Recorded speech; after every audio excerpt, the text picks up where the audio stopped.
আসসালামু আলাইকুম। আজকে আমরা পড়ব পরিচ্ছেদ ৩১ বাক্যের অংশ ও শ্রেণীবিভাগ। পরিচ্ছেদ ৩১ বাক্যের অংশ ও শ্রেণীবিভাগ। খেয়াল করতে হবে যে এক বা একাধিক শব্দ দিয়ে গঠিত পূর্ণ অর্থবোধক। তাহলে এখানে আমরা যদি লিখি এক বা একাধিক, এক বা একাধিক শব্দ দিয়ে গঠিত পূর্ণ অর্থবোধক, এই কথাটি খেয়াল করতে হবে। পূর্ণ অর্থবোধক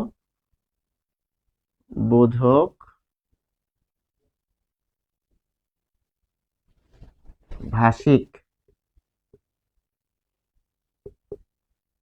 এককে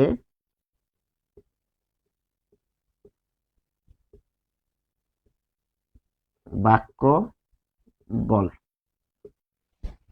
যেমন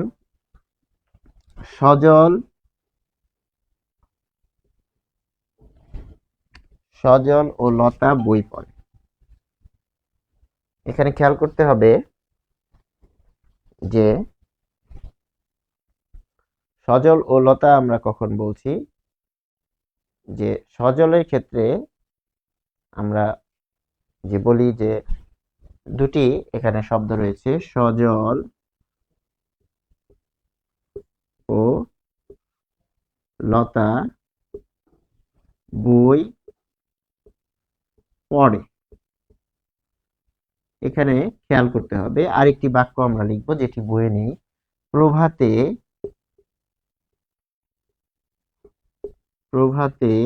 সূর্য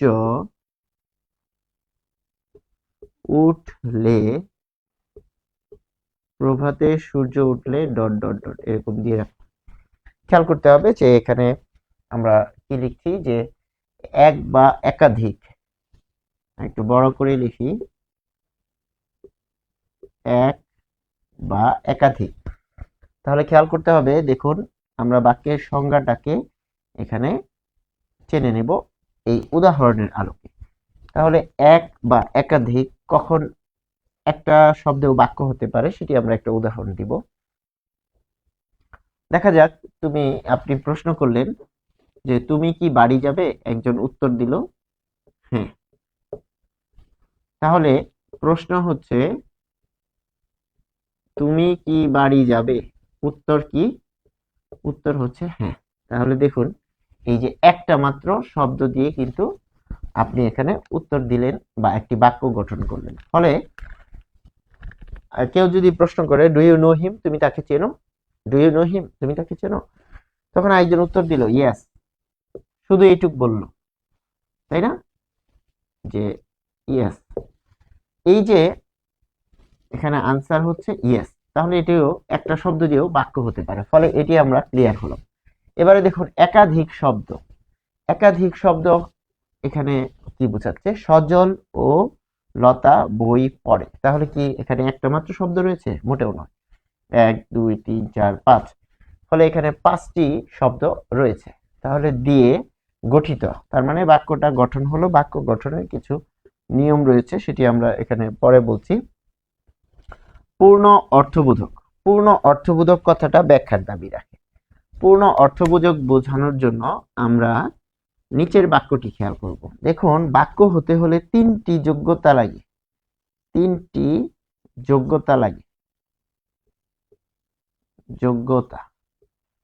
একটা হচ্ছে আকাঙ্ক্ষা,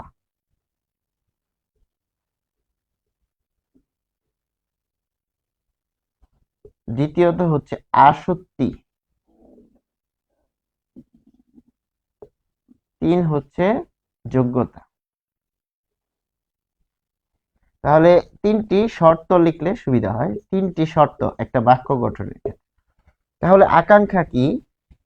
ধরুন যে আপনি একটা কথা বলছেন, সেই কথাটি শেষ হলো না, আপনার এরপরেও জানতে ইচ্ছে করছে। এই যে আমার জানার ইচ্ছা, আগ্রহ, সেটি তো পূর্ণ হলো না। যখন সেটি কমপ্লিট হবে তখন সেটিকে বাক্য বলা হবে।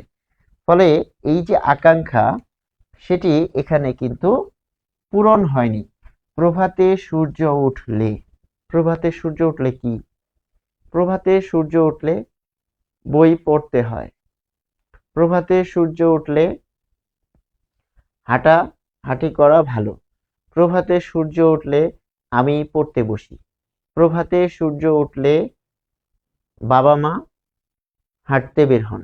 প্রভাতে সূর্য উঠলে মা ডাকাডাকি শুরু করেন। প্রভাতে সূর্য উঠলে মোরগ ডাকে। এরকম অনেক কিছু হতে পারে।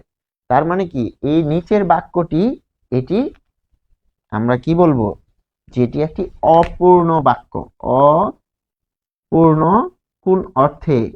অর্থের ক্ষেত্রে। তাহলে পূর্ণ অর্থবোধক কথাটা কিন্তু এর ক্ষেত্রে হচ্ছে না, ফলে এটি কিন্তু পরিপূর্ণ বাক্য নয়। কিন্তু এটি খেয়াল করুন, সজল ও লতা বই পড়ে।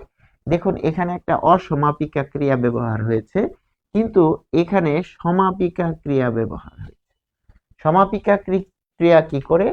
যে ক্রিয়া ব্যবহারের ফলে বাক্যটি সম্পূর্ণ মনের ভাব প্রকাশ করে, সেটিকে বলা হচ্ছে সমাপিকা ক্রিয়া।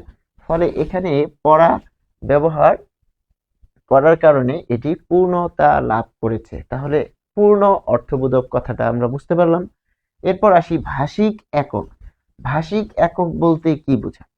ধরা যাক আপনি একটি রচনা লিখছেন, তাই না?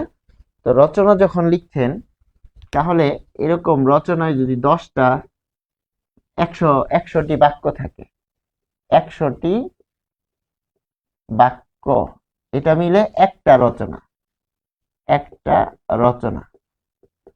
তাহলে একটা রচনায় যদি 100 বাক্য আপনি লিখেন, সেই বাক্যের 100 ভাগের 1 ভাগ হচ্ছে একটা বাক্য, তাই না? তার মানে অনেক বড় একটা যে অনুচ্ছেদ বা রচনা লিখলে তার মধ্যে একটা বাক্য হচ্ছে ওই পুরো অংশের একটা একক। কিরকম? কেজি যেরকম একক, তাই না? তো আপনি 1000 কেজি বলেন আর 100 কেজি বলেন, যাই বলেন না কেন, এখানে একক কি? একক হচ্ছে কেজি। ঠিক এরকম এক একটা বাক্যই হচ্ছে এক একটা ভাষিক একক। এই বাক্যকে আবার টুকরা করলে তখন আপনি এই বাক্যের মধ্যে আবার কি পাবেন? এই যে শব্দ পাবেন, তাই না? দেখুন, তাহলে আমরা এখানে এটা মুছে দিব এখন, এটি আমাদের আর দরকার নেই। আমরা যদি খেয়াল করি যে ভাষিক একক, তাহলে ভাষিক একক একটা বাক্যের মধ্যে কি রয়েছে? শব্দ। তো 1 2 3 4 5। এ ধরা যাক সজল, এই যে লতা, এটিকে আপনি ভাঙলে কি পাবেন? ল হসন্ত, ল যোগ ত হসন্ত যোগ স্বরে আ, এই যে লতা। তার মানে এখানে ধ্বনি কয়টি? তাহলে এখানে হচ্ছে এখানে ধ্বনি হচ্ছে 1 2 3। তাহলে প্রথমে হচ্ছে ধ্বনি, তারপর হচ্ছে ধ্বনি দিয়ে আপনি কি করলেন? এই যে লতা, লতা একটা শব্দ, এই শব্দ বানালেন। এই শব্দকে আবার আপনি কি করবেন? যখন বাক্যে ব্যবহার করবেন তখন সেটি পদ হবে, তাই না? তাহলে শব্দ বাক্যে ব্যবহার করছি, সেটি পদ, এরপর বাক্য। তাহলে কি, ধ্বনি থেকে শুরু, এটি হচ্ছে ভাষার মূল। খেয়াল করতে হবে, ভাষার ক্ষুদ্রতম একক হচ্ছে ধ্বনি, আর বাক্যটার হচ্ছে যে ভাষিক একক। কিসের ভাষিক একক? তো বলছেন যে অর্থবোধক, যে ভাষিক একক এক বা একাধিক শব্দ দিয়ে গঠিত পূর্ণ অর্থবোধক ভাষিক একক। ভাষিক একক বলতে বুঝতে পারছি যে ভাষার একক একটা অংশ, যেটা দিয়ে আমার একটা ভাব প্রকাশিত হচ্ছে একটা বাক্য দিয়ে। ফলে আমরা কিন্তু খুব সহজে এটি বুঝতে পারছি যে ভাষিক এককটা কাকে বলে। তাহলে বাক্যের সংজ্ঞাটা আমরা কি করলাম? স্পষ্ট হলাম, ক্লিয়ার হলাম। আশা করি এখানে আমাদের আর বুঝতে সমস্যা হবে না। তাহলে আমরা বইয়ের যে সংজ্ঞাটি রয়েছে সেটিকে আমরা এখানে কি করলাম, স্পষ্ট করলাম সজল ও লতা এই যে বই পড়ে এই উদাহরণের মাধ্যমে। এরপর আমরা বইয়ে দেখব যে বইয়ে কি বলছে, যে 5টি শব্দ দিয়ে গঠিত এই যে বাক্যটি পরিপূর্ণভাবে মনের ভাব প্রকাশ করছে এবং বাক্যের মধ্যে স্থান পাওয়া প্রত্যেকটি শব্দকে, ধরা যাক আপনি চীন থেকে একটা শব্দ নিলেন, চীনা শব্দ, একটি জাপানি শব্দ, একটি দেখা যাচ্ছে তৎসম শব্দ, এরকম অনেক ভাষার শব্দ নিয়ে একটা বাক্য করলেন। তার মানে শব্দগুলো কি ছিল, বিভিন্ন জায়গায় ছড়ানো ছিটানো ছিল। শব্দগুলো থাকে কোথায়, অভিধানে থাকে।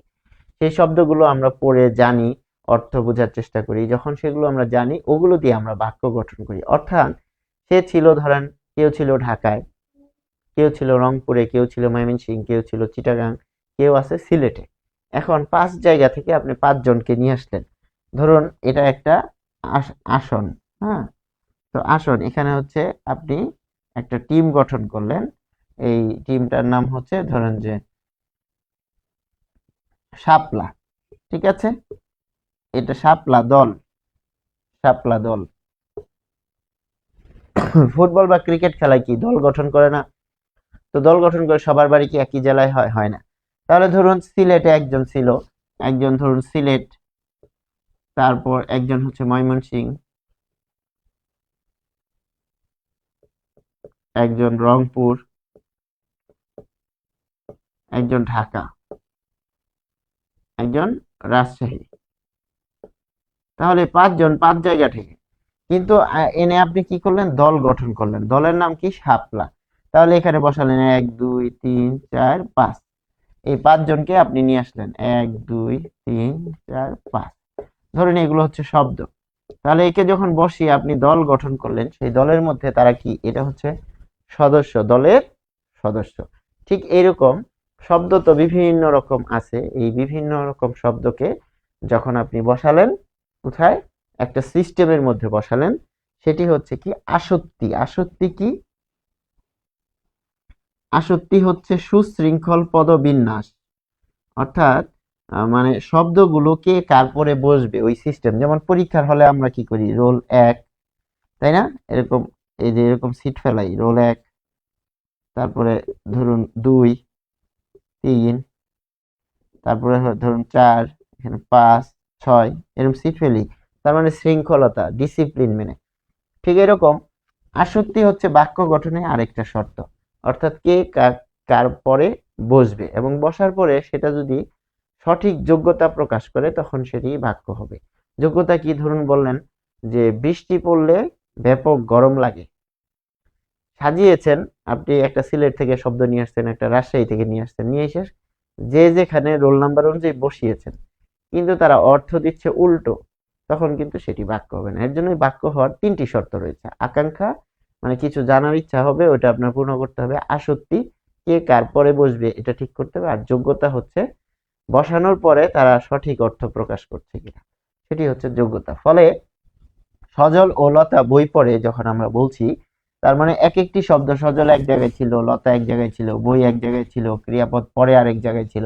এদেরকে নিয়ে এসে আমরা সুন্দর করে বসালাম। বসালে যে আমরা বাক্যটি পেলাম সেটি পরিপূর্ণ অর্থবোধক বাক্য। আশা করি আমরা বুঝতে পেরেছি। এরপর আমরা পরের বিষয়টি দেখব, যে বাক্যের মধ্যে স্থান পাওয়া প্রত্যেকটি শব্দকে পদ বলে এবং এই পদ হলো আবার বাক্যের একক। দেখুন, ধরুন অনেকগুলো আপনি রচনা, এরকম রচনা লিখছেন, অনেকগুলো বাক্য, ধরেন এটা 1 নাম্বার 2 নাম্বার 3 নাম্বার, হ্যাঁ, তাহলে এটা একটা প্যাকেজের মতো চিন্তা করেন। এই যে অনেকগুলো বাক্য, এটা পরীক্ষার খাতায় আমরা এরকম লাইনগুলো থাকে। তাহলে দেখুন এই যে এতগুলো লাইন আপনি লিখছেন পরীক্ষার হলে, তো এটা হচ্ছে একটা বাক্য, এটা একটা বাক্য, এটা একটা বাক্য, এটা একটা বাক্য, এরকম অনেক বাক্য দিয়ে প্রশ্নের উত্তর লিখছেন। তো এই পুরো অনুচ্ছেদ, এটা একটা সেট যদি চিন্তা করি, এটা একটা প্রশ্ন। এই প্রশ্নের মধ্যে এই অংশটা হচ্ছে একটা, এটা হচ্ছে একক, একটা বাক্য, ঠিক আছে। তাহলে এই পুরো অংশের সাপেক্ষে এটা একটা অংশ। এবারে আমরা খেয়াল করব যে তাহলে পুরো অনুচ্ছেদ থেকে, পুরো প্রশ্নের উত্তর থেকে আপনি একটা বাক্যকে আলাদা করলেন। এই বাক্যের মধ্যে আবার কি পাচ্ছেন, এই বাক্যের মধ্যে আবার এই অংশটা, তার মানে কি এ হচ্ছে আবার আলাদা আরেকটা একক, সেটি কি হচ্ছে পদ, তাই না?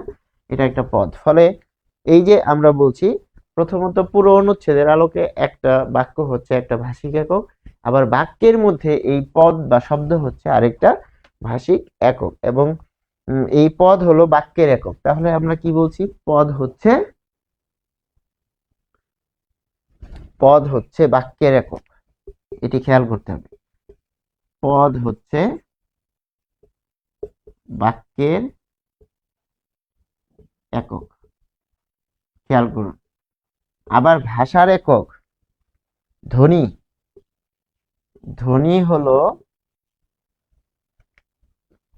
ধ্বনি হচ্ছে ভাষার একক। কিভাবে দেখুন, পদ হচ্ছে বাক্যের একক, আবার এই পদের মধ্যে দেখাচ্ছে ধ্বনি হচ্ছে ভাষার একক। তার মানে আপনি বাক্যকে ভেঙে টুকরা করলেন, এখানে পেলেন টুকরা করে একটা পদ পাইলেন, এই পদকে যখন আপনি আবার ভাঙবেন তখন আবার আরেকটা ধ্বনি পাবেন। কিরকম, সজল ও লতা, এই যে ল যোগ ত হসন্ত যোগ আ, দেখুন এই যে, তার মানে প্রত্যেকটা ধ্বনিকে আলাদা করে ফেললেন। এটা কিরকম, ধরেন ইট গাঁথে না, এরকম ইট গাঁথে, তাই না? তো এরকম ইট গাঁথে, তারপর এরকম ইট গাঁথে, এই ইট গুলো হচ্ছে ধ্বনি, তাই না? এই ইট গুলো হচ্ছে ধ্বনি। তারপর এগুলোকে যখন আপনি এরকম করে করে একটা পুরা দেয়াল তৈরি করতে পারবেন, তার মানে এই এক একটা ইট হচ্ছে ধ্বনি। এই ধ্বনিগুলো মিলে কি, যেমন স্বরে আ, তারপর ম হসন্ত যোগ স্বরে আ যোগ র, আমার, আমার, তার মানে এটা একটা শব্দ। ফলে এটি আমাদের বুঝতে হবে যে পদ হচ্ছে বাক্যের একক, আর ধ্বনি হচ্ছে পুরো ভাষার একক, মানে স্বরেয় স্বরে আ রস্বই দীর্ঘই, এটা হচ্ছে ভাষার একক, কারণ এর নিচে আপনি যেতে পারবেন না। কিন্তু আপনি বিরাট একটা রচনাকে যদি খেয়াল করেন, তাহলে একটা বাক্যে ওখান থেকে আপনি নিতে পারবেন। ঠিক আছে, একটা পুকুর থেকে এক বালতি পানি নেওয়া যায়, এবং পানিকে যখন আবার আপনি বিশ্লেষণ করবেন তখন হাইড্রোজেন আর অক্সিজেন পাবেন। তাহলে পানি, বাক্যটা কি, পুকুর থেকে এক বালতি পানি নিলে বাক্যের মতো। তাহলে এখান থেকে যখন আবার আপনি এক ফোঁটা পানি নিয়ে বিশ্লেষণ করবেন তখন সেখানে অক্সিজেন আর হাইড্রোজেন পাবেন। ঠিক এরকম সজলকে বা লতাকে যখন আলাদা করব তখন আমরা ধ্বনি পাবো। আশা করি আমরা বুঝতে পেরেছি। তাহলে পদ হচ্ছে বাক্যের একক আর ধ্বনি হচ্ছে ভাষার একক।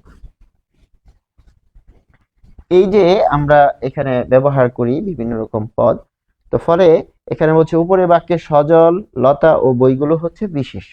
দেখুন এটা কি, নাম, তাহলে নাউন, এটাও নাউন আর এটাও নাউন। তাহলে এটা কি, ভার্ব বা ক্রিয়া। এটা কি, তো দেখা যাচ্ছে কানেক্টরস, যোজক, তাই না? কি বলছে যে ও হচ্ছে যোজক বা কানেক্টর।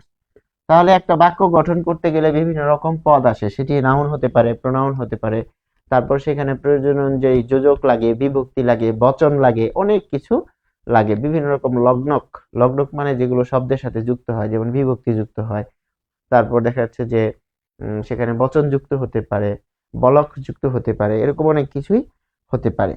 কাজে আমরা বুঝতে পেরেছি। এবার বাক্যের মধ্যে একাধিক শব্দের গুচ্ছকে অনেক সময় পদের মতো কাজ করে, নাউন ফ্রেজ বা ফ্রেজ, যেগুলো ফ্রেজ বাংলায় হচ্ছে বর্গ। ধরা যাক আপনি একটা শব্দ ব্যবহার করলেন যে লতা বই পড়ে, তাহলে এখানে কি, লতা বই পড়ে, এ হচ্ছে নাউন, তাই তো? কিন্তু যখন আপনি একের অধিক ব্যবহার করছেন এবং পুরো অংশটা কিন্তু যেমন ব্যবহার হচ্ছে, তখন সেটা যদি ভার্ব বিশেষ্য হিসেবে ব্যবহার হয় তাহলে সেটি বিশেষ্য বর্গ। যেমন in front of, in front of পুরোটা কিন্তু একসাথে ব্যবহার হয়, তাই না? প্রিপোজিশনাল ফ্রেজ, সামনে। ঠিক এইরকম সজল ও লতা যখন বলছেন তখন সেটি বিশেষ্য বর্গ, শব্দগুচ্ছ। শব্দগুচ্ছ মানে কি, একের অধিক শব্দ সেখানে থাকবে, কাজে শব্দ আর শব্দগুচ্ছের মধ্যে পার্থক্য আছে।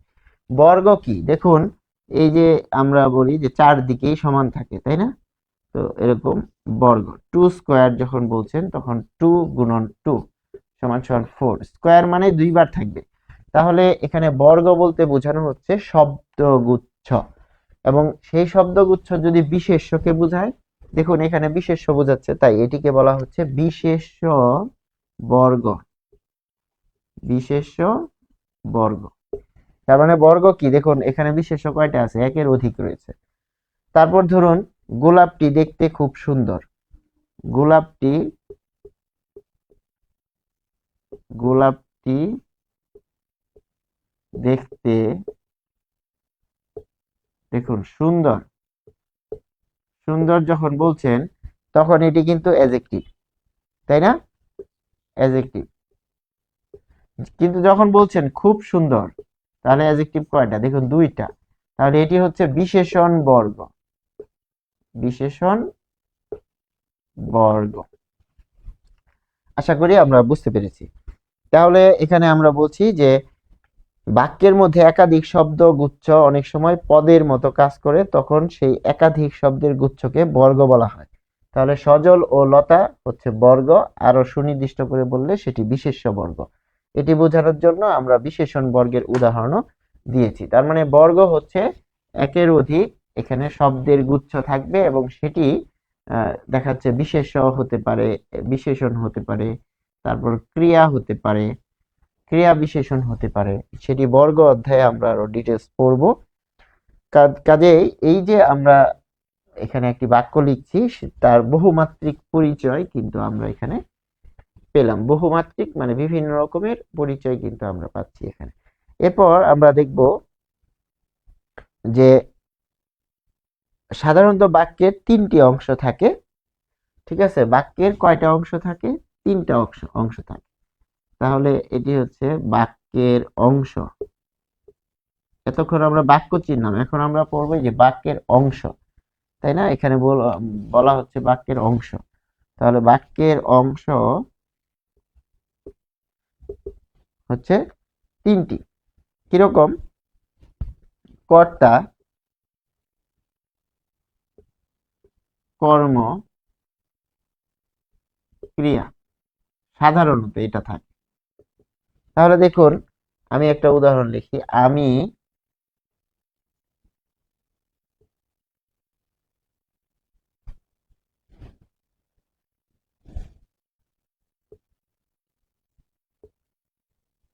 ভাত খাই।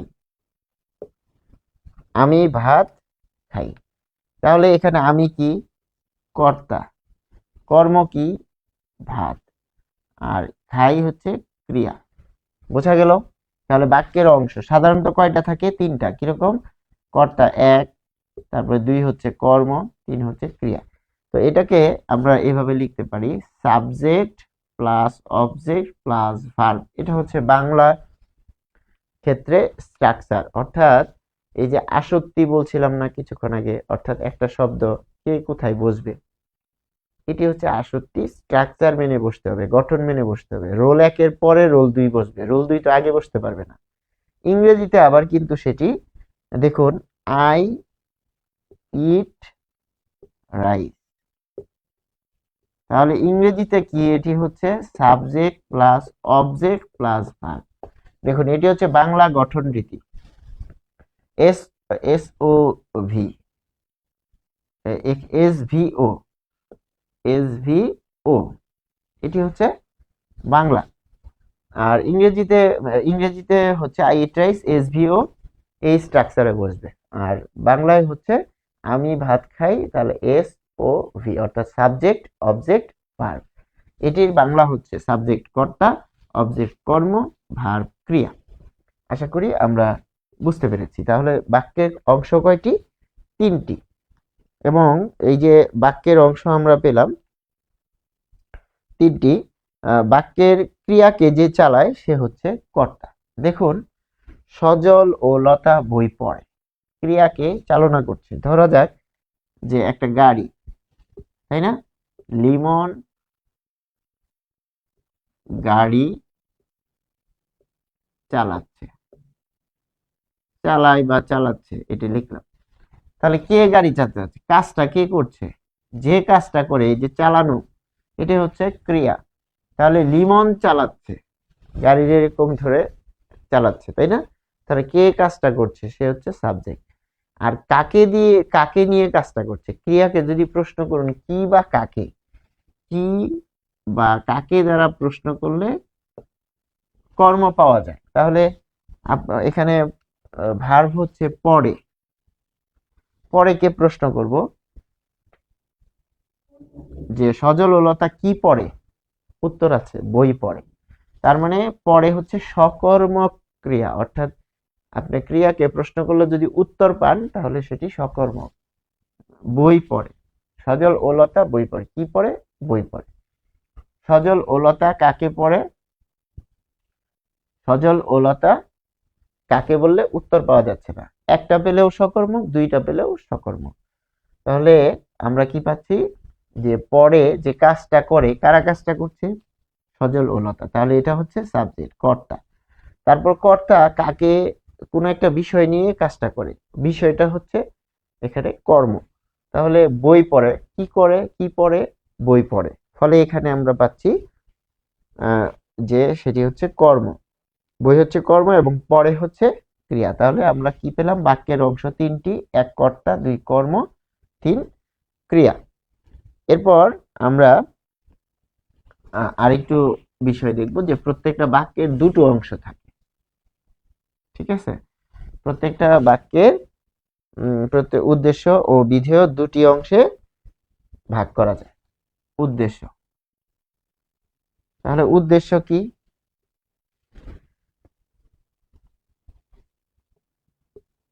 এটি হচ্ছে উদ্দেশ্য।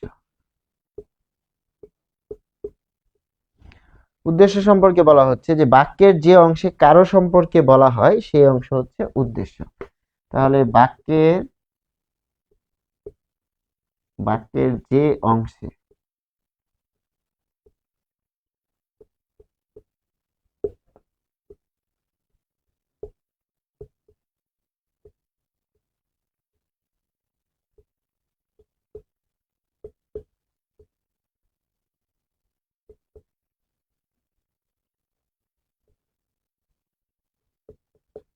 বাক্যের যে অংশে কারো সম্পর্কে কিছু বলা হয় তাকে উদ্দেশ্য বলে।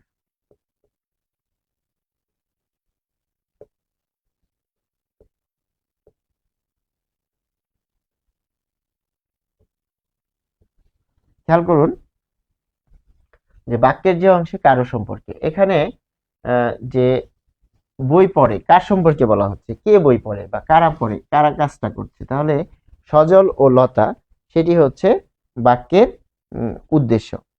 আবার দেখা যাচ্ছে যে অংশে উদ্দেশ্য সম্পর্কে বলা হয়, তাহলে যে অংশে উদ্দেশ্য সম্পর্কে বলা হচ্ছে, উদ্দেশ্য কি করছে, উদ্দেশ্য সজল ও লতা কি করছে, এই যে বই পড়ছে, তাহলে এটি হচ্ছে বিধেয়। তার মানে যখন আপনি বিধেয় পেতে চাবেন তখন আপনাকে প্রশ্ন করতে হবে যে কে বই পড়ে, কে কাজটি করে, উত্তর পাবেন হচ্ছে উদ্দেশ্য।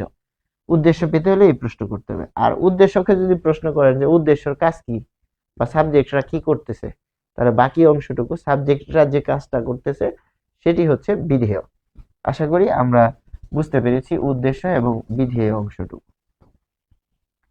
এবার আমরা দেখব যে গঠনগত দিক থেকে বাক্যের প্রকারভেদ। গঠন বা স্ট্রাকচার, গঠনগত দিক থেকে, গঠনগত গঠনগত দিক থেকে,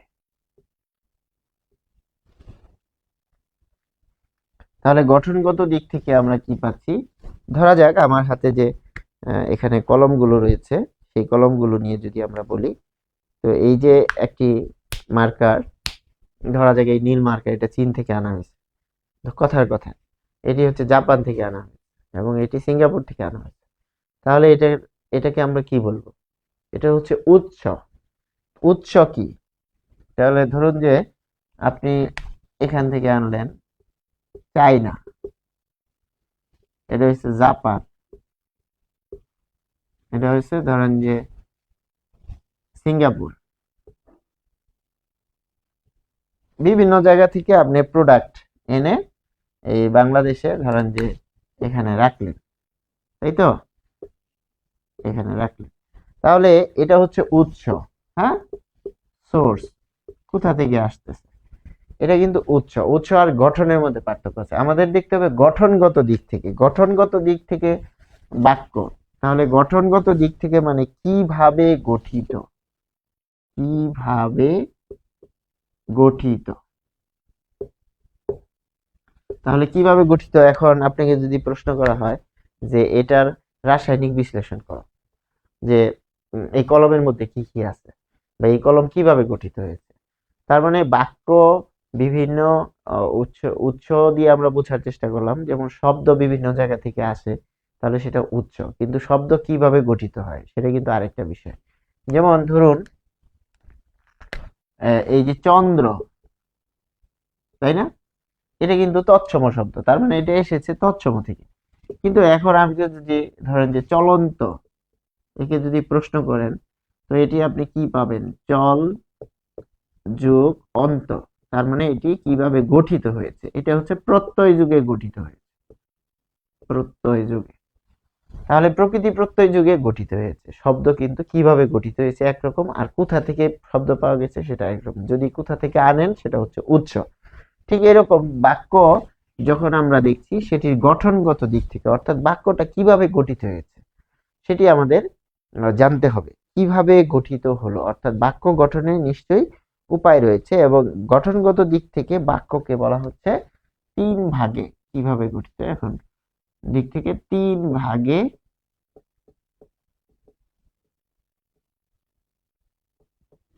বিভক্ত, গঠনগত দিক থেকে তিন ভাগে গঠিত। তাহলে গঠন, এই শব্দটা আমরা বুঝতে পেরেছি। যেমন এই বোর্ড, এটা কি দিয়ে গঠিত, দেখুন এই যে এখানে একটু স্টিলের মতো রয়েছে, আবার এখানে একটু ভিতরে আরেক রকম রয়েছে, তার মানে কিভাবে গঠিত হয়েছে। ধরা যাক একটা বাড়ি কিভাবে গঠিত হয়েছে, সেটি যদি ফুল বিল্ডিং হয় তাহলে সেটি ইট থাকবে, রড থাকবে, এরকম অনেক কিছু থাকবে। আবার ধরুন টিনের বাড়ি হতে পারে, তাহলে টিন থাকতে পারে, কাঠ থাকতে পারে। কিভাবে গঠিত, ঠিক বাক্যটা কিভাবে গঠিত, সরল বাক্য। তাহলে সরল বাক্য, প্রথমে হচ্ছে সরল বাক্য। তো সরল বাক্য কি বলছে, একটি মাত্র সমাপিকা ক্রিয়া থাকলে সেটিকে সরল বাক্য বলে। একটি মাত্র সমাপিকা ক্রিয়া থাকবে, একটি মাত্র সমাপিকা ক্রিয়া থাকলে সেটি সরল বাক্য। এবং এক্ষেত্রে আমরা উদাহরণ দিচ্ছি, জেসমিন সবার জন্য চা বানিয়েছে, জেসমিন সবার জন্য চা বানিয়েছে। তাহলে আমাদের বুঝতে হবে সমাপিকা ক্রিয়া কি। সমাপিকা ক্রিয়া যেমন যে ক্রিয়া ব্যবহার করলে এটি হচ্ছে সমাপিকা, সমাপিকা ক্রিয়া।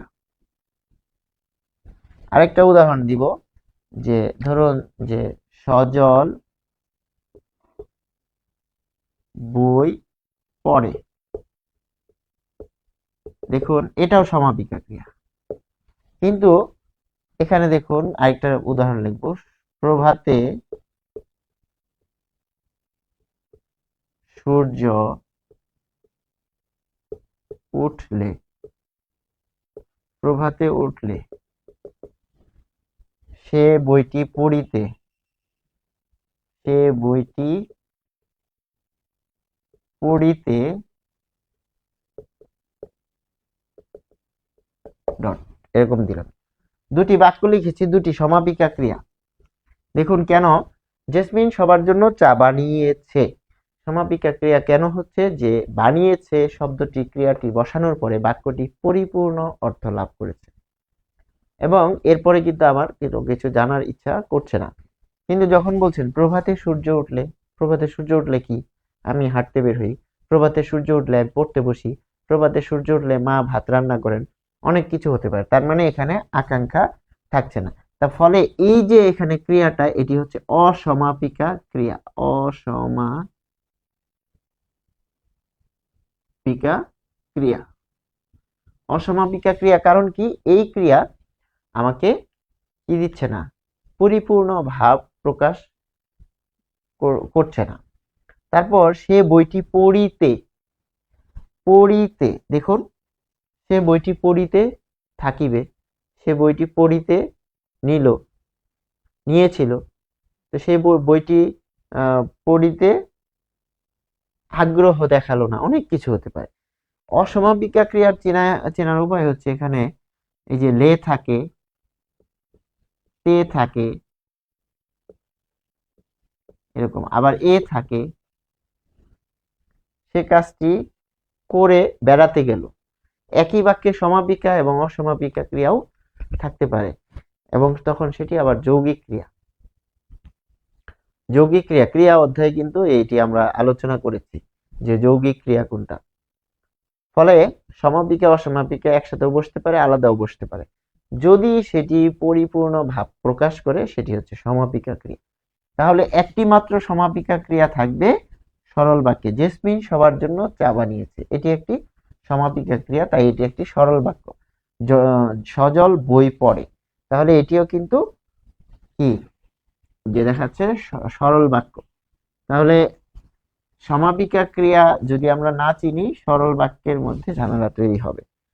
এটি আমরা আশা করি বুঝতে পেরেছি। এবার 2 নম্বরে হচ্ছে জটিল বাক্য। জটিল বা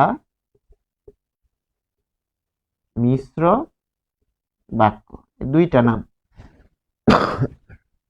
জটিল বা মিশ্র বাক্য কাকে বলছে? একটি মূল বাক্যের অধীনে এক বা একাধিক আশ্রিত বাক্য। একটি মূল বাক্য, একটি মূল বাক্য, এখানে একটা পয়েন্ট। 2, এক বা একাধিক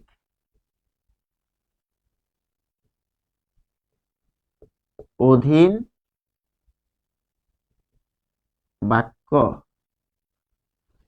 অধীন বাক্য তাহলে প্রিন্সিপাল ক্লজ এবং সাবঅর্ডিনেট ক্লজ ইংরেজিতে এইভাবে পড়ানো হয়। অর্থাৎ একটা বাক্যের যখন বাক্যকে লং করা হয়, বড় করা হয়, তখন একটা মূল বাক্য থাকে, ওই বাক্যর উপরে কিন্তু অন্য বাক্যগুলো নির্ভর করে।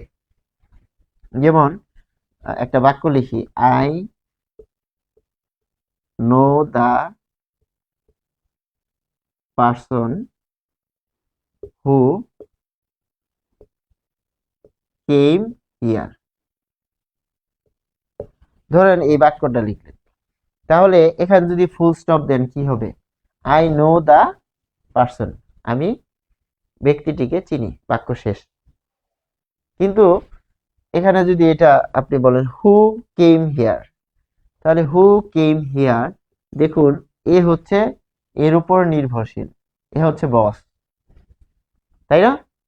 তাহলে এটা হচ্ছে প্রিন্সিপাল বা মুখ্য, আর এই হচ্ছে সাবঅর্ডিনেট অধীন। ঠিক বাংলায় এটা আছে। একটা হচ্ছে প্রধান খণ্ড বাক্য, ঠিক এই যে এটার মতো, আরেকটা হচ্ছে তার অধীন। একে সরাই ফেললে আপনি বুঝতে পারবেন না, একে পরিচয় বের করা কঠিন হয়ে যাবে। তার মানে কিন্তু একটা স্বাধীন, একটা অধীন। তাহলে একটি বাক্য থাকবে, এক বা একাধিক অধীন বাক্য থাকবে, একটি তারপর দেখা যাচ্ছে যে অধীন বাক্য বা বাক্যাংশ, বা বাক্যাংশ মানে বাক্যের অংশ থাকবে। যে যদি তোমার কিছু থাকে তবে এখনই বলে ফেলো। যদি তোমার কিছু বলার থাকে, তাহলে যদি তোমার কিছু বলার থাকে তবে এখনই বলে ফেলো। তবে এখনই বলে ফেলো, এখনই বলে ফেলো। দেখুন এখনই বলে ফেলো, এখনই বলে ফেলো, এটি শুনতে কিরকম শোনা যায়?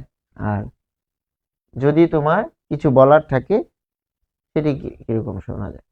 মানে যখন আপনি অধীন বাক্যটা খেয়াল করবেন তখন বোঝা যাবে যে এ আসলে আরো কিছু আমার আবার জানতে ইচ্ছে করবে। কিন্তু যে একটি প্রধান বাক্য থাকে, একটি প্রধান বাক্য থাকে, সেটি কিন্তু প্রায় পরিপূর্ণতা প্রকাশ করে। এখনই বলে ফেলো, তাই না? তবে এখনই বলে ফেলো যদি তোমার কিছু বলার থাকে। তাহলে দেখুন কন্ডিশন থাকে, যদি তুমি আসো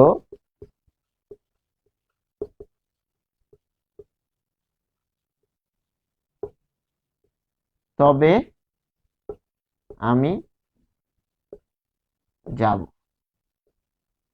তাহলে খেয়াল করুন, যদি তুমি আসো তবে আমি যাব, তাহলে আমি যাব এটি পরিপূর্ণতা প্রকাশ করছে যদি তুমি আসো। তার মানে কি এখানে শর্ত রয়েছে। তো জটিল বাক্যের ক্ষেত্রে এরকম যদি থাকবে, সাপেক্ষ সর্বনাম থাকবে। আমরা যে সরল জটিল যৌগিক এটা যখন ডিটেলস পড়বো, বাক্য পরিবর্তন রূপান্তরটা আমরা দেখব, সেখানে সেখানে আমরা ডিটেলস আলোচনা করব সরল বাক্য জটিল বাক্য চেনার উপায়। তারপর সেটি কিভাবে ট্রান্সফার করা যায়, ট্রান্সফরমেশন অফ সেন্টেন্স যেটি ইংরেজিতে রয়েছে সেটি বাংলায় হচ্ছে বাক্য রূপান্তর। সেটি নিয়মগুলো দেখে দেখে আমরা করব। তার মানে কি এখানে একটা প্রধান, ধরুন যে একটা গাছ, একটা গাছ আছে এরকম, তো এবং গাছগুলোর উপরে কিন্তু এই যে লতা পাতা থাকবে, তাই না? ধরুন যে একটা গাছ এরকম, তো এরকম একটা বিশাল গাছ আছে, তাই না? তো এরকম গাছ আছে, এখানে ডালপালা আছে, এবং এই এই গাছের মধ্যে দেখা যাচ্ছে যে এখানে কি হলো, যে একটা লতা পাতা ঝুলে আছে, একটা লতা ঝুলে আছে, তাই না? তো এরকম যদি এটা শেকড় হয়, এটা যদি গাছ হয়, তাহলে দেখুন গাছ থাকলে তো এ থাকবে, গাছ যদি আপনি এখানে কেটে ফেলেন তখন তো এ থাকবে না, ঠিক না? অস্তিত্ব হুমকির মুখে পড়ে যাবে। ঠিক এরকম জটিল বাক্যে এরকম আহ, যদি দিয়ে যদি কিছু থাকে তাহলে বুঝতে হবে যে সেটি হচ্ছে জটিল বাক্য। এরপর আমরা দেখব যে যৌগিক বাক্য। যৌগিক বাক্য কি? যৌগিক বাক্য হচ্ছে যে এক বা একাধিক বাক্য যোজকের মাধ্যমে যুক্ত হয়ে যৌগিক বাক্য গঠন করে। তাহলে যৌগিক বাক্য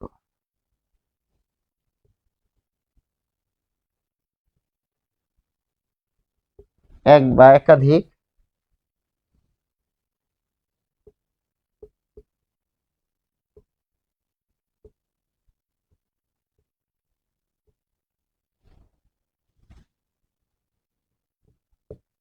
এক বা একাধিক স্বাধীন বাক্য, আমরা এখানে স্বাধীন না দিয়ে নিরপেক্ষ বাক্য যদি দিই তাহলে ভালো হয়। নিরপেক্ষ, এক বা একাধিক নিরপেক্ষ বাক্য যোজক দ্বারা যুক্ত থাকে।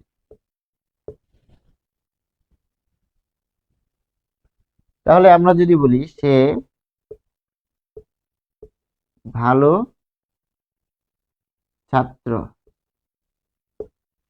একটা বাক্য, আবার লিখলাম সে ভালো ফুটবল খেলে। দেখুন দুটি নিরপেক্ষ বাক্য, সে না দিয়ে আমরা দিলাম লিমন, এখানে দিলাম লিমন। এবার দেখুন এটিকে আপনি যৌগিক বাক্য কিভাবে বানাবেন। এখানে আমরা দেখব লিমন ভালো ছাত্র ও, কিংবা এবং দিতে পারেন, এবং ভালো ফুটবল খেলোয়াড়,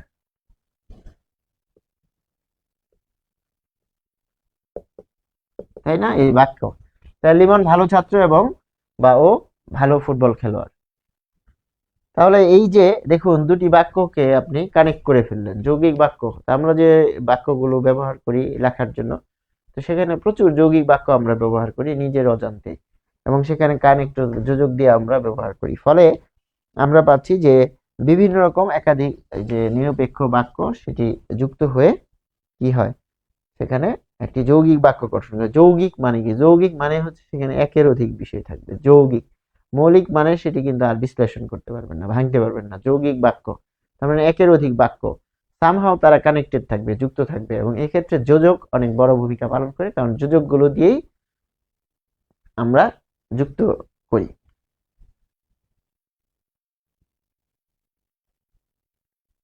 ঠিক আছে, এরপর আমরা উদাহরণটা দেখব যে কি বলছে। রহমত রাতে রুটি খায় আর রহিমা ভাত খায়। তাহলে বিপরীতমুখী হতে পারে, একই ধরনের হতে পারে। রহমত রাতে রুটি খায়, রুটি খায়, আর রহিমা খায় ভাত।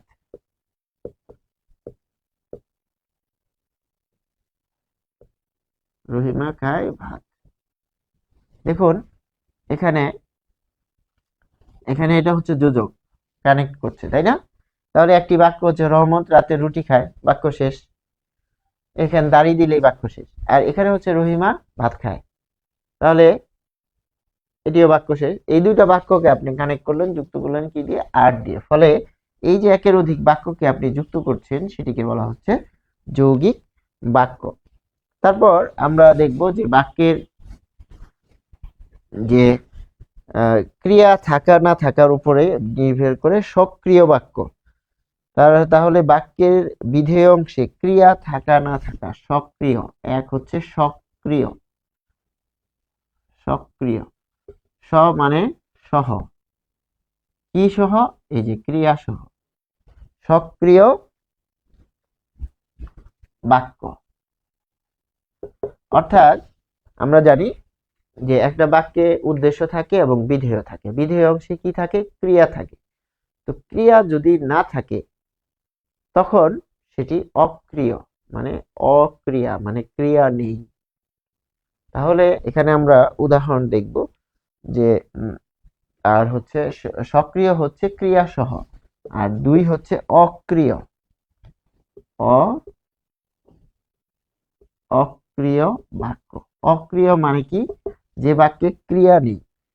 তাহলে আপনি দেখুন যে আমার মা চাকরি করেন, এখানে একটা বাক্য লিখব, আমার মা চাকরি করেন। এখানে ক্রিয়া কি? এটি হচ্ছে ক্রিয়া। তাহলে কি করেন? এটি হচ্ছে কর্ম। এই কর্ম আর এই ক্রিয়া এটি বিধেয় অংশে পড়েছে, তাই না? এটি হচ্ছে বিধেয়, এই অংশ হচ্ছে বিধেয়। বিধেয় কেন বিধেয়? যে কার সম্পর্কে বলা হচ্ছে? আমার মা সম্পর্কে কিছু বলা হচ্ছে। আমার মা সম্পর্কে কি বলা হচ্ছে? আমার মা চাকরি করেন। তাহলে এবার বিধেয়কে যদি প্রশ্ন করেন যে চাকরি করেন, কে চাকরি করেন, তখন আপনি উত্তর হচ্ছে আমার মা। ফলে এটি হচ্ছে উদ্দেশ্য, তাই না? উদ্দেশ্য। ফলে এখানে কি বলছে যে বিধেয় অংশে ক্রিয়া যদি থাকে তবে সেটি সক্রিয় বাক্য। তাহলে এই যে অংশটুকু, এটিকে আমরা বলছি এটা হচ্ছে অবশ্যই সক্রিয় বাক্য। কারণ কি? এই যে বিধেয় অংশ, সেখানে কি রয়েছে? ক্রিয়া রয়েছে। এই যে দেখুন, করেন, এটি হচ্ছে ক্রিয়া। কোন অংশে রয়েছে? বিধেয় অংশে রয়েছে। এরপর আমরা যদি দেখি যে অক্রিয় বাক্য কি? তিনি বাংলাদেশের নাগরিক। এবার দেখুন এটা আমরা দেখব অক্রিয় বাক্য। তিনি বাংলাদেশের নাগরিক।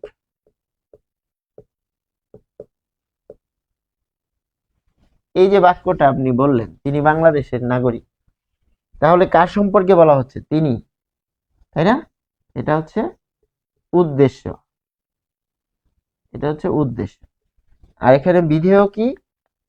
বাংলাদেশের নাগরিক। এটা হচ্ছে বিধেয়। তাহলে বিধেয় অংশে কি ক্রিয়া আছে? নাই। কিন্তু এখন যদি বলেন তিনি বাংলাদেশের নাগরিক হবেন, তখন কি হবে? সেটা এই যে সক্রিয় বাক্য হয়ে যাবে। আবার যদি হবেন কেটে দেন, এখানে দাড়ি দিয়ে দেন, একে যদি আমরা এরকম বন্ধ রাখি, যে এটুক বাদ, হবেন বাদ, তিনি বাংলাদেশের নাগরিক, তখন কিন্তু সেটি শুধুমাত্র অক্রিয় বাক্য। অক্রিয়, অক্রিয় মানে হচ্ছে ক্রিয়া নেই, স মানে সহ। তাহলে এই যে স, স মানে সহ, কি সহ? ক্রিয়া সহ। আশা করি আমরা বুঝতে পেরেছি। এরপর বক্তব্যের লক্ষ্য অনুযায়ী খেয়াল করতে হবে যে একটা বাক্যের বিভিন্ন রকম পরিচয় থাকতে পারে। বক্তব্যের লক্ষ্য অনুযায়ী পয়েন্টটা কি দেখুন, বাক্যকে বক্তব্যের লক্ষ্য, লক্ষ্য মানে কি এখানে উদ্দেশ্য, তাই না? দেখুন এখানে লক্ষ্য কিন্তু নাউন, লক্ষ্য অনুযায়ী। তাহলে আমরা কি কি পড়লাম? বক্তব্যের লক্ষ্য অনুযায়ী, তারপরে গঠন অনুযায়ী, বাক্য গঠন অনুযায়ী, গঠন অনুযায়ী, তারপরে ক্রিয়া অনুযায়ী, ক্রিয়া অনুযায়ী, ক্রিয়া অনুযায়ী কি পেয়েছেন? সক্রিয় পেয়েছেন, অক্রিয় পেয়েছেন। সক্রিয় বাক্য ক্রিয়া আছে, ক্রিয়া নাই, অক্রিয় বাক্য। তাহলে ক্রিয়া অনুযায়ী, গঠন অনুযায়ী, সরল জটিল যৌগিক। এরপর আবার দেখা যাচ্ছে কি কি অংশ পেলেন? কর্তা পাইছেন, কর্ম পেয়েছেন, ক্রিয়া পাইছেন, সেই অনুযায়ী বাক্যকে ভাগ করা যায়। আবার বাক্যকে উদ্দেশ্য বিধেয় অনুযায়ী ভাগ করা যায়। তার মানে বিভিন্ন ভাবে বাক্যকে চেনা যায়। তাহলে বক্তব্যের লক্ষ্য, এটা যদি না বুঝেন, আপনি বুঝবেন অ্যাসার্টিভ সেন্টেন্স, ইন্টারোগেটিভ সেন্টেন্স সব আপনি বুঝতেছেন, কিন্তু এটা কোন ক্যাটাগরির মধ্যে পড়ছে সেটা আপনি বুঝতে পারছেন না। ফলে বক্তব্যের লক্ষ্য এটাকে এরকম 3 স্টার দিয়ে রাখতে হবে, এরকম 3 স্টার বা 4 স্টার, 5 স্টার দিয়ে রাখবেন। বক্তব্যের লক্ষ্য এইটুক মনে থাকলে বাকিটুক লক্ষ্য থাকবে। যে বিবৃতিমূলক বাক্য,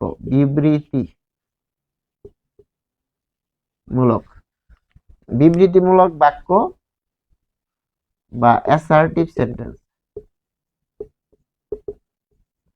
তাহলে বিবৃতিমূলক বাক্য কি? আমি ভাত খাই, শেষ, দাঁড়িয়ে থাকবে, তাই না? এরপর আমরা কি বলছি? আমরা রোজ বেড়াতে যেতাম, আমরা রোজ বেড়াতে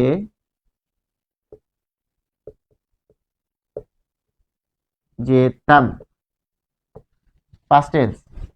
তারপর আছি তারা তোমাদের ভুলেনি, তারা তোমাদের ভুলেনি। দেখুন সবগুলোতেই আমরা কি দিয়েছি? বাক্য দিয়েছি, এখানে দাঁড়ি দিয়েছি, তাই না? তাহলে বিবৃতিমূলক সাধারণ বিবৃতি বা সাধারণ বর্ণনা সেটিকে বোঝাচ্ছে। তারপরে হচ্ছে প্রশ্নবাচক, ইন্টারোগেটিভ সেন্টেন্স, প্রশ্নবাচক। বক্তব্যের লক্ষ্য কি? বক্তব্যের লক্ষ্য এখানে দেখুন প্রশ্নবাচক কি? তুমি কি ভাত খেয়েছো? তুমি কি ভাত খেয়েছো? প্রশ্ন করছেন। তাহলে এখানে কিন্তু আসছে প্রশ্নবোধক চিহ্ন। তার মানে আমার উদ্দেশ্য কি? জিজ্ঞাসা। প্রশ্নবাচক প্রশ্ন কি করছে? জিজ্ঞাসা করছে। জিজ্ঞাসা কেন করছে? এখানে উদ্দেশ্য কি? উদ্দেশ্য হচ্ছে জানা। উদ্দেশ্য কি? আমাকে জানতে হবে, জানতে হবে। তাহলে কিছু জানার জন্য কি করি? আমরা প্রশ্ন করি। ফলে আমার লক্ষ্য কি? জানার জন্য। জানার জন্য আমরা টিচারদের প্রশ্ন করি, আমরা গুগলকে প্রশ্ন করি, আমরা ইন্টারনেটে ইউটিউবে প্রশ্ন করি, ফেসবুকে প্রশ্ন করি, আমরা বাবা মাকে প্রশ্ন করি। তার মানে উদ্দেশ্য হচ্ছে কি? আমার এটা জানতে হবে। তাহলে বক্তব্যের লক্ষ্য, এখানে লক্ষ্য মানে হচ্ছে উদ্দেশ্য। লক্ষ্য আর লক্ষ্য করার মধ্যে কিন্তু পার্থক্য আছে। লক্ষ্য করা হচ্ছে ভার্ব।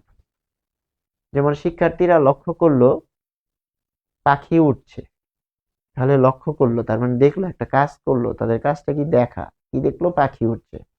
আর এখানে বক্তব্যের লক্ষ্য, আমি কোথায় কোথায় পৌঁছাইতে চাই, আমি কিছু জানতে চাই, তাহলে আমাকে কি করতে হবে, আমাকে প্রশ্ন করতে হবে।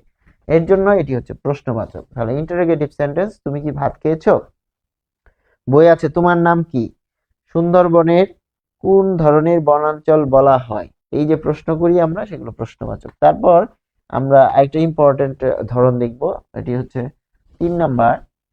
3 নাম্বার হচ্ছে অনুজ্ঞা। ঠিক আছে, অনুজ্ঞাবাচক, এটি হচ্ছে 3।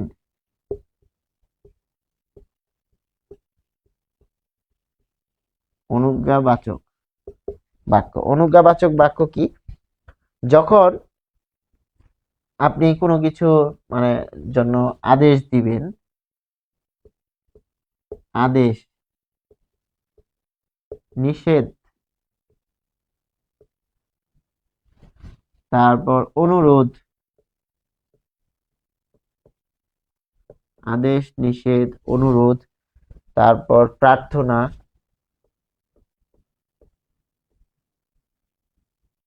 এই সব কিছু হচ্ছে অনুজ্ঞাবাচক। মে ইউ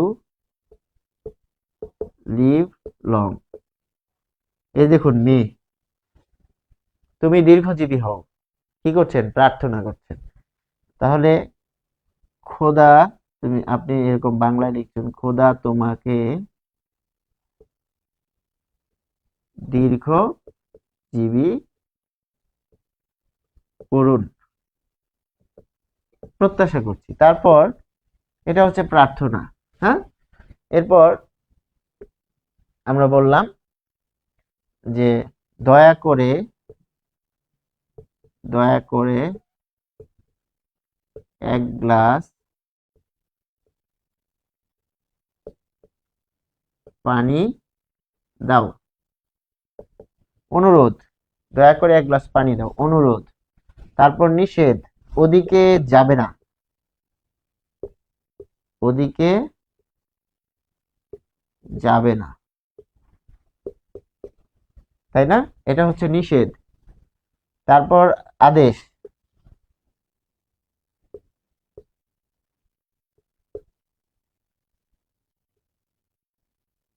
তারপর যদি বলি সিপাহী, সিপাহীগণ এগিয়ে চলো, এগিয়ে চলো। তাহলে আমরা বলি না, সোলজার্স মার্চ অন, সেনাপতি কি করে, আদেশ দেয়, এগিয়ে চলো, তাহলে এটি হচ্ছে আদেশ। তার মানে যে বাক্যের মাধ্যমে আদেশ, নিষেধ, অনুরোধ, প্রার্থনা, এই সব কিছু থাকবে, সেটি হচ্ছে অনুজ্ঞাবাচক বাক্য। আরেকটি হচ্ছে 4 নম্বরে হচ্ছে আবেগবাচক বাক্য। আবেগ কি, এটা আগে বুঝতে হবে। তো আবেগ হচ্ছে যে কোনো ধরনের অনুভূতি, তাই তো, আবেগবাচক।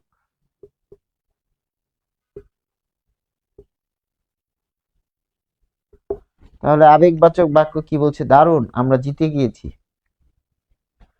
কোনো কিছু দেখে বা শুনে অবাক, আশ্চর্য, আবেগ এই শব্দটির সাথে অবাক বা আশ্চর্য, সহজ বিষয় হচ্ছে আপনি আশ্চর্য বোধ করবেন, আশ্চর্যান্বিত হবেন।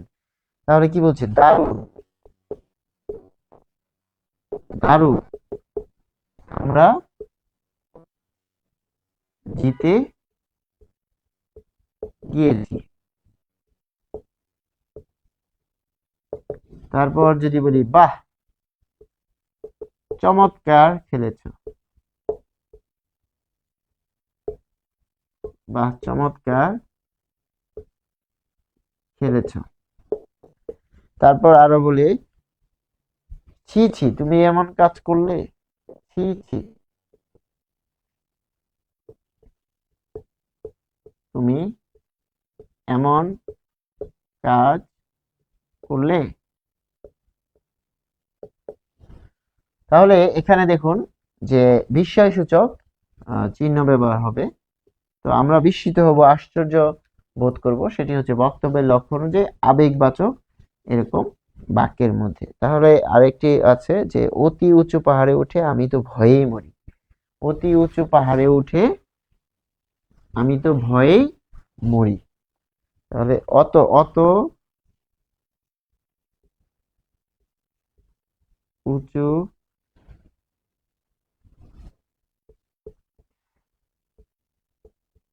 পাহাড়ে উঠে আমি তো ভয়েই মরি। তাহলে অত উঁচু পাহাড়ে উঠে আমি তো ভয়েই মরি, এই যে মরি। তারপর যদি বলি মরি মরি কি সুন্দর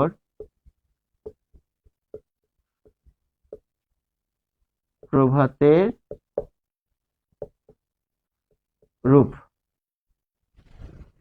মরি মরি কি সুন্দর প্রভাতের রূপ। ফলে এখানে বিভিন্ন রকমের আবেগ প্রকাশ আমরা করে থাকি। উফ, বড্ড লেগেছে। তারপরে হায় হায় আমার সর্বনাশ হয়ে গিয়েছে। এই যে যখনই আপনি দুঃখের, তারপর সুখের, স্মৃতিকাতরমূলক বা যে কোনো দেখা যাচ্ছে যে বিষণ্ণতা, তারপরে আনন্দ, যেমন hurray we have won the game, আমরা খেলায় জয়লাভ করেছি, তাই না? ভিক্টরি ল্যাপ দিয়ে থাকে এরকম।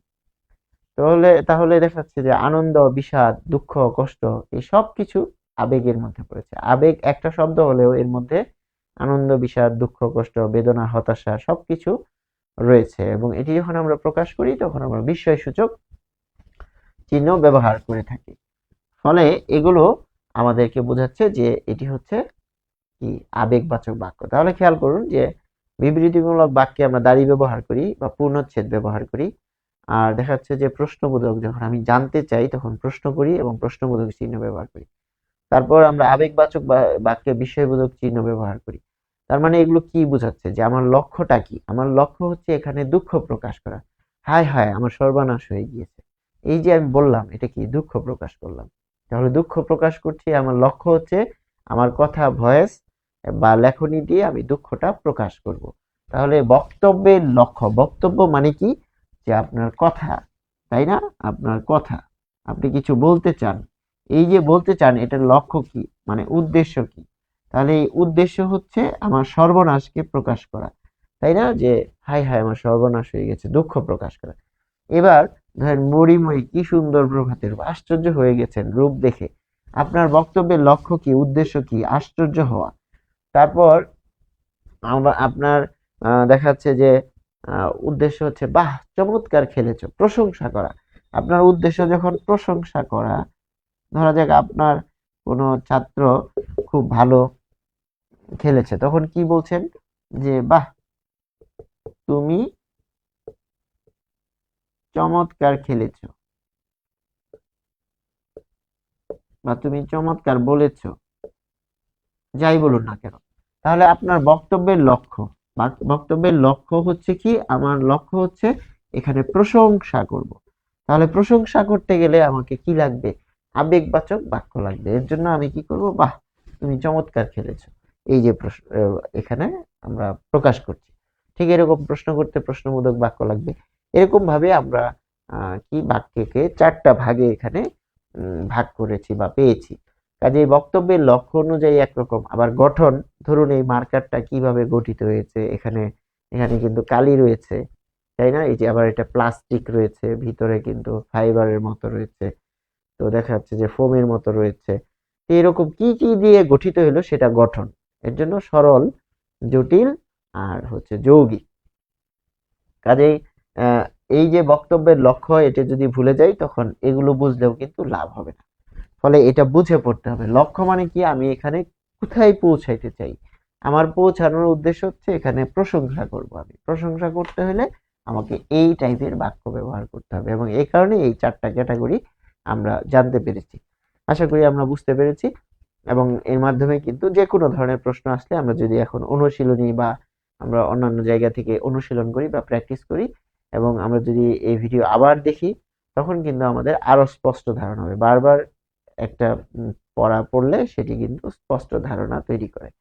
এবং আমরা অনুশীলন করে দেখব যে কোনো সমস্যা হয় কিনা। আশা করি কোনো সমস্যা হবে না, এবং এখান থেকে যে কোনো ধরনের প্রশ্ন আসলে আমরা উত্তর করতে পারবো। ধন্যবাদ। আসসালামু আলাইকুম।